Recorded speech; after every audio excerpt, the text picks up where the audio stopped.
कर डालो, अभी करो, अभी होना चाहिए शुभ कार्य। शुभ काम में तो देरी ही नहीं होनी चाहिए।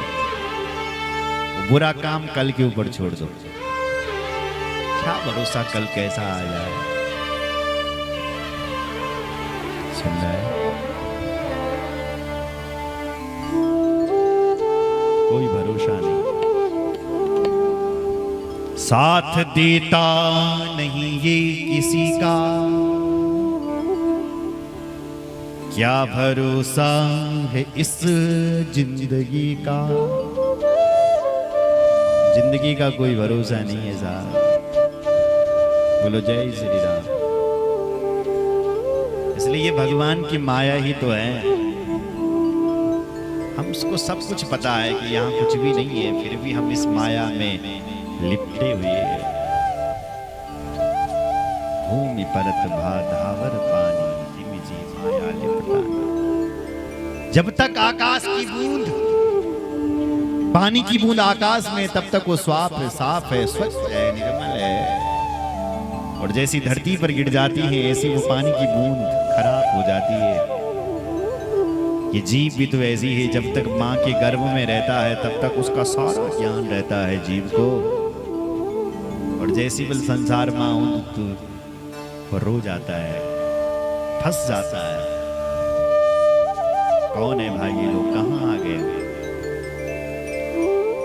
जीव जब माँ के पेट में रहता है तो उसको अपने जन्म जन्मांतरों का ज्ञान रहता है कि मैं कौन हूँ, कहाँ से आया हूँ, क्या मेरा कर्तव्य है संसार में। लेकिन जैसे ही वो संसार में आता है उस सारे ज्ञान को भूल जाता है, इसलिए वो रोता है। इसलिए जन्म होते हुए बालक रोता है कि वो उस तत्व ज्ञान को भूल जाता है जिसको मां के पेट में रहता है। इसलिए नारद जी कहते हैं माया के पति माधव हैं। जिस बिल में घुसने के बाद बाहर नहीं निकलते उस बिल का नाम मोक्ष है। देखो भाई, एक बार मोक्ष हो गया फिर संसार में थोड़ी भटकना पड़ता है, फिर 84 लाख योनियों में थोड़ी नहीं जाना पड़ता है। सुन रहे हैं? हम लोग सब नरक से घूम करके आए, इन 84 लाख योनियों में घूम करके आए हैं साहब। मनुष्य जीवन केवल भगवत प्राप्ति मोक्ष के लिए मिला है। खाना पीना सोना ईर्षा करना जिद करना ये तो पशुओं में भी होता है। पशु भी तो खाता पीता है, बस उनके अंदर ये विवेक नहीं है कि वो भगवत चिंतन करे। ये विवेक केवल मनुष्य के पास है। इसलिए मनुष्य को चाहिए कि शरीर का महत्व समझें, इस शरीर से भगवत भजन करें। इसलिए जिस बिल के में घुसने के बाद बाहर नहीं निकलते उस बिल का नाम मोक्ष है। नारद जी ने उन सबको महात्मा बना दिया। दक्ष को जब पता चला कि मेरे बच्चों को महात्मा बना दिया तो दक्ष ने नारद जी को शाप दे दिया। नारद, मेरे नन्हे नन्हे से बच्चों ने जिन्होंने अभी संसार भी नहीं देखा और तुम ही महात्मा बनेंगे, हम तुम्हें श्राप देते हैं। जा, तुम्हारा पैर एक जगह पर नहीं टिकेगा, तुम हमेशा ऐसे ही घूमते रहोगे। तस्मात् लोकेषु ते मूढ़ा न भवेत् भ्रमतः पदम्। तुम्हारा पैर एक जगह पर नहीं टिकेगा। नारद जी ने कहा अच्छा श्राप दिया। रमता जोगी बहता पानी अच्छा लगता है। उसने कहा कि बढ़िया साहब। दक्ष ने पुनः सृष्टि का संयोग किया और अब की बार दक्ष ने 60 कन्याओं को जन्म दिया। उन्हीं 60 कन्याओं में मां भगवती का भी प्रादुर्भाव हुआ। एवं उक्त्वा तदा देवी दक्षं च निजमायया आस्थाय शेषवं भा जन्यन्यातिरुरोदसा सेसव भाव से मां भगवती प्रकट हो गई है, घर पर प्रकट हो गए। उत्सवम चा महानासीत गान वाद्य पुराशरम, उत्सव मनाने लगा, गान वाद्य चलने लगा, जय जयकार होने लगी। धीरे धीरे मां भगवती बड़ी हुई और बड़ी होती हुई पालन पोषण हुआ और दक्ष के यहाँ पर मां भगवती 16 वर्ष की हो गई और उनके पिता ने उन्हें मंत्र दिया और सप्तऋषियों को बुला करके बेटी को ज्ञान दिलाया गया, नामकरण सब हुआ और मां सती ने उसके बाद वर प्राप्ति के लिए एक व्रत किया जिसका नाम था नंदाव्रत। अथो सती पुनः शुक्ला पक्षे षष्ट्याम पोषिता आश्विने मासि सर्वेशम पूजयामास भक्तिता, पूजयामास भक्तिता। आश्विन मास में आता ये नंदा व्रत।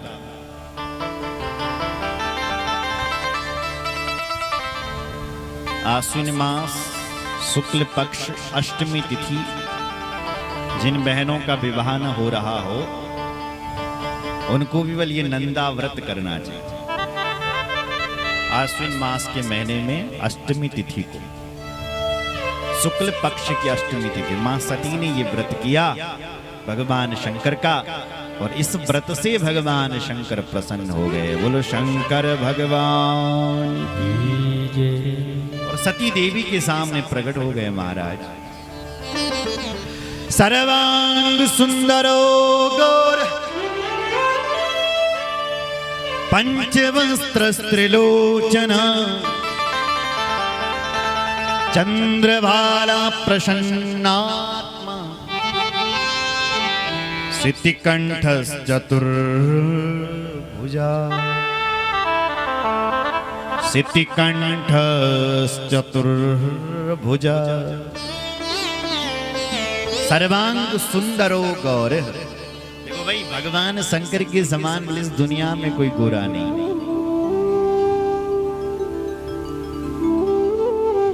अगर सुंदरता की बात करें तो भगवान शंकर बहुत सुंदर है। उपमा दी कर्पूर गौरम करुणावतारम संसार सारम जगेंद्रहारम। कपूर के समान गोरे, बहुत सुंदर। वो तो भगवान शंकर ने जब से जहर के पीबल, जहर पीने नीला पड़ गया, नहीं तो भगवान शंकर तो बिल्कुल गोरे थे। कर्पूर गौरव, कपूर के समान गोरे थे। नीलांबर तो भगवान विष्णु है। नील सरोर नील मणि नीर नीर घनश्याम। नीले नीले तो भगवान नारायण है, घनश्याम है हमारे नीले। एक संत जी अर्थ करते हैं, नहीं नहीं नहीं, जहर पीने से भगवान शंकर नीले नहीं पड़ गए। वो इसलिए नीले पड़ गए क्योंकि नील श्याम का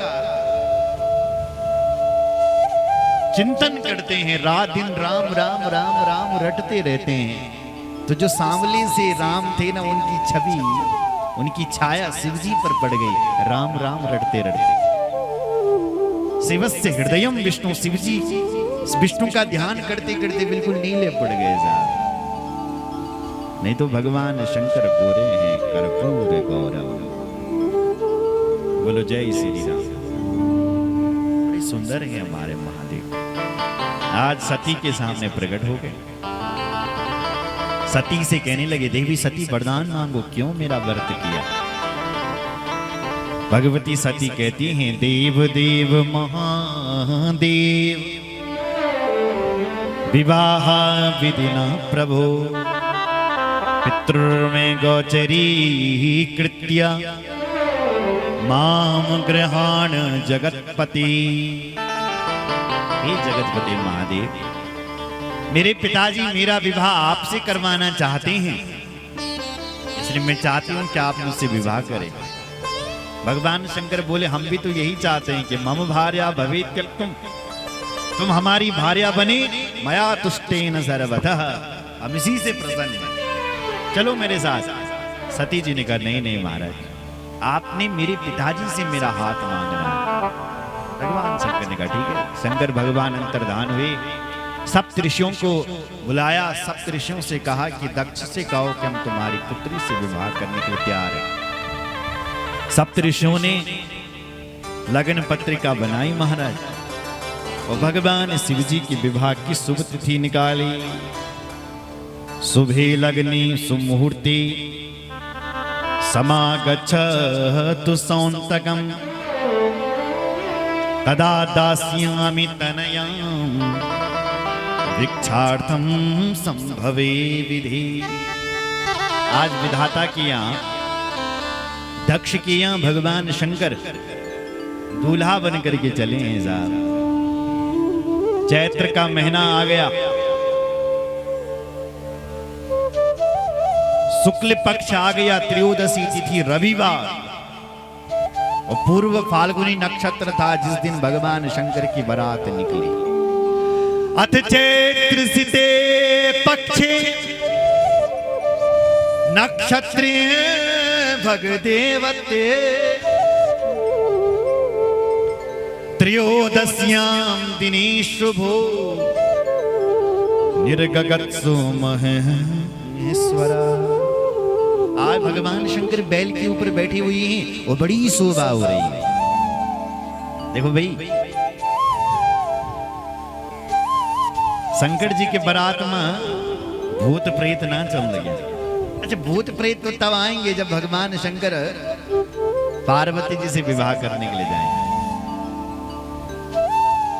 अभी कोई भूत प्रेत नहीं, अभी कई भूत प्रकट ही नहीं हुई। भूतों को और इन गणों को तो भगवान शंकर ने दक्ष के यज्ञ के विनाश के लिए प्रकट किया था। अभी कहां से भूत आएंगे? जब मां शरीर को त्यागेगी दक्ष के यज्ञ में, तब भगवान शंकर सुनेंगे, तब वीरभद्र के साथ करोड़ों भूतों को भेजेंगे। तब वो भूत वहीं रहेंगे भगवान शंकर के पास, तब उनको भगवान शंकर ब्याह में लेकर के जाएंगे। आज सात्विक देवताओं के साथ चल रहे हैं, देवताओं के साथ पहुंचे हैं भगवान। दक्ष के यज्ञ में ये